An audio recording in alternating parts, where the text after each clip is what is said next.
अध्याय 1 कुरुक्षेत्र के युद्ध स्थल में सैन्य निरीक्षण।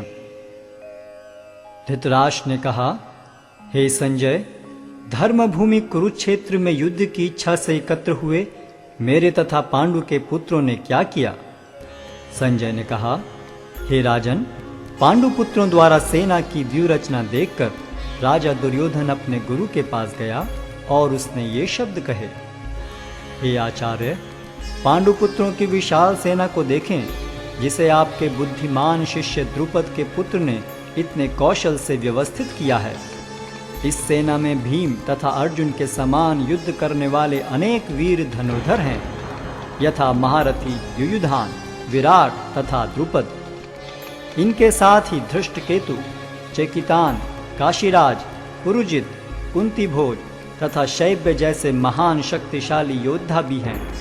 पराक्रमी युधामन्यु, अत्यंत शक्तिशाली उत्तमौजा, सुभद्रा का पुत्र तथा द्रौपदी के पुत्र, ये सभी महारथी हैं। किंतु हे ब्राह्मण श्रेष्ठ, आपकी सूचना के लिए मैं अपनी सेना के उन नायकों के विषय में बताना चाहूँगा जो मेरी सेना को संचालित करने में विशेष रूप से निपुण हैं।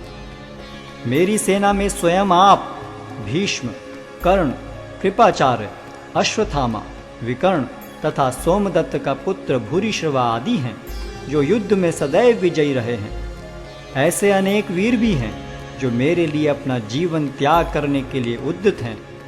वे विविध प्रकार के हथियारों से सुसज्जित हैं और युद्ध विद्या में निपुण हैं। हमारी शक्ति अपरिमेय है और हम सब पितामह द्वारा भली भांति संरक्षित हैं, जबकि पांडवों की शक्ति भीम द्वारा भली भांति संरक्षित होकर भी सीमित है। अतएव सैन्य व्यूह में अपने अपने मोर्चों पर खड़े रहकर आप सभी भीष्म पितामह को पूरी सहायता दें। तब कुरुवंश के वयोवृद्ध परम प्रतापी एवं वृद्ध पितामह ने सिंह गर्जन किसी ध्वनि करने वाले अपने शंख को उच्च स्वर में बजाया, जिससे दुर्योधन को हर्ष हुआ। तत्पश्चात शंख, नगाड़े, बिगुल, तुरही तथा सिंह सहसा एक साथ बज उठे। वह समवेत स्वर अत्यंत कोलाहलपूर्ण था। दूसरी ओर से श्वेत घोड़ों द्वारा खींचे जाने वाले विशाल रथ पर आसीन कृष्ण तथा अर्जुन ने अपने अपने दिव्य शंख बजाए। भगवान कृष्ण ने अपना पांचजन्य शंख बजाया, अर्जुन ने देवदत्त शंख तथा अति भौजी एवं अति मानवीय कार्य करने वाले भीम ने पौंड्र नामक भयंकर शंख बजाया। हे राजन, कुंती पुत्र राजा युधिष्ठिर ने अपना अनंत विजय नामक शंख बजाया तथा नकुल और सहदेव ने सुघोष एवं मणिपुष्पक शंख बजाए। महान धनुर्धर काशीराज, परम योद्धा शिखंडी, धृष्टद्युम्न, विराट, अजय सात्यकी, द्रुपद, द्रौपदी के पुत्र तथा सुभद्रा के महाबाहु पुत्र आदि सबों ने अपने अपने शंख बजाए। इन विभिन्न शंखों की ध्वनि कोलाहल पूर्ण बन गई, जो आकाश तथा पृथ्वी को शब्दायमान करती हुई धृतराष्ट्र के पुत्रों के हृदय को विदीर्ण करने लगी। उस समय हनुमान से अंकित ध्वजा लगे रथ पर आसीन पांडुपुत्र अर्जुन अपना धनुष उठाकर तीर चलाने के लिए उद्यत हुआ। हे राजन, धृतराष्ट्र के पुत्रों को व्यूह में खड़ा देखकर अर्जुन ने श्री कृष्ण से ये वचन कहे। अर्जुन ने कहा, हे अच्युत, कृपा करके मेरा रथ दोनों सेनाओं के बीच ले चलें, जिससे मैं यहाँ उपस्थित युद्ध की अभिलाषा रखने वालों को और शस्त्रों की इस महान परीक्षा में जिनसे मुझे संघर्ष करना है उन्हें देख सकूं। मुझे उन लोगों को देखने दीजिए जो यहाँ पर धृतराष्ट्र के दुर्बुद्धि पुत्र दुर्योधन को प्रसन्न करने की इच्छा से लड़ने के लिए आए हुए हैं। संजय ने कहा, हे भरतवंशी, अर्जुन द्वारा इस प्रकार संबोधित किए जाने पर भगवान कृष्ण ने दोनों दलों के बीच में उस उत्तम रथ को लाकर खड़ा कर दिया। भीष्म, द्रोण तथा विश्व भर के अन्य समस्त राजाओं के सामने भगवान ने कहा कि हे पार्थ, यहाँ पर एकत्र सारे कुरुओं को देखो। अर्जुन ने वहाँ पर दोनों पक्षों की सेनाओं के मध्य में अपने चाचा ताऊओं, पितामहों, गुरुओं, मामाओं, भाइयों, पुत्रों, पौत्रों, मित्रों, ससुरों और शुभ चिंतकों को भी देखा। जब कुंती पुत्र अर्जुन ने मित्रों तथा संबंधियों की इन विभिन्न श्रेणियों को देखा तो वह करुणा से अभिभूत हो गया और इस प्रकार बोला। अर्जुन ने कहा, हे कृष्ण, इस प्रकार युद्ध की इच्छा रखने वाले अपने मित्रों तथा संबंधियों को अपने समक्ष उपस्थित देखकर मेरे शरीर के अंग कांप रहे हैं और मेरा मुख सूखा जा रहा है। मेरा सारा शरीर कांप रहा है, मेरे रोंगटे खड़े हो रहे हैं, मेरा गांडीव धनुष मेरे हाथ से सरक रहा है और मेरी त्वचा जल रही है। मैं यहाँ अब और अधिक खड़ा रहने में असमर्थ हूँ। मैं अपने को भूल रहा हूँ और मेरा सिर चकरा रहा है। हे कृष्ण, मुझे तो केवल अमंगल के कारण दिख रहे हैं। हे कृष्ण, इस युद्ध में अपने ही स्वजनों का वध करने से न तो मुझे कोई अच्छाई दिखती है और न मैं उससे किसी प्रकार की विजय, राज्य या सुख की इच्छा रखता हूँ। हे गोविंद, हमें राज्य, सुख अथवा इस जीवन से क्या लाभ, क्योंकि जिन सारे लोगों के लिए हम उन्हें चाहते हैं वे ही इस युद्ध भूमि में खड़े हैं।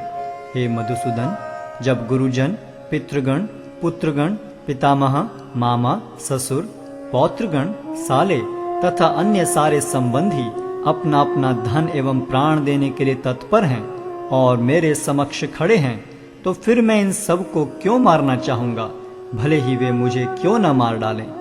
हे जीवों के पालक, मैं इन सबों से लड़ने को तैयार नहीं, भले ही बदले में मुझे तीनों लोग क्यों ना मिलते हों।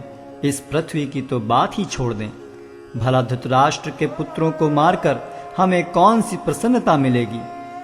यदि हम ऐसे आतताइयों का वध करते हैं तो हम पर पाप चढ़ेगा।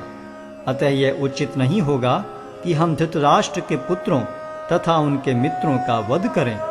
हे लक्ष्मीपति कृष्ण, इससे हमें क्या लाभ होगा और अपने ही कुटुंबियों को मारकर हम किस प्रकार सुखी हो सकते हैं। हे जनार्दन, यद्यपि लोक से अभिभूत चित्त वाले ये लोग अपने परिवार को मारने या अपने मित्रों से द्रोह करने में कोई दोष नहीं देखते, किंतु हम लोग जो परिवार के विनष्ट करने में अपराध देख सकते हैं, ऐसे पाप कर्मों में क्यों प्रवृत्त हों। कुल का नाश होने पर सनातन कुल परंपरा नष्ट हो जाती है और इस तरह शेष कुल भी अधर्म में प्रवृत्त हो जाता है। हे कृष्ण, जब कुल में अधर्म प्रमुख हो जाता है तो कुल की स्त्रियां दूषित हो जाती हैं और स्त्रीत्व के पतन से हे वृष्णिवंशी अवांछित संतानें उत्पन्न होती हैं। अवांछित संतानों की वृद्धि से निश्चय ही परिवार के लिए तथा पारिवारिक परंपरा को विनष्ट करने वालों के लिए नारकीय जीवन उत्पन्न होता है। ऐसे पतित कुलों के पुरखे गिर जाते हैं, क्योंकि उन्हें जल तथा पिंडदान देने की क्रियाएं समाप्त हो जाती हैं। जो लोग कुल परंपरा को विनष्ट करते हैं और इस तरह अवांछित संतानों को जन्म देते हैं, उनके दुष्कर्मों से समस्त प्रकार की सामुदायिक योजनाएं तथा पारिवारिक कल्याण कार्य विनष्ट हो जाते हैं। हे प्रजापालक कृष्ण, मैंने गुरु परंपरा से सुना है कि जो लोग कुल धर्म का विनाश करते हैं वे सदैव नरक में वास करते हैं। ओहो, कितने आश्चर्य की बात है कि हम सब जघन्य पाप कर्म करने के लिए उद्यत हो रहे हैं।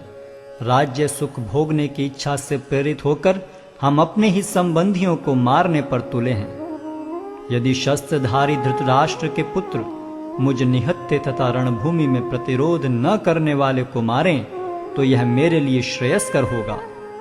संजय ने कहा, युद्ध भूमि में इस प्रकार कहकर अर्जुन ने अपना धनुष तथा बाण एक ओर रख दिया और शोक संतप्त चित्त से रथ के आसन पर बैठ गया।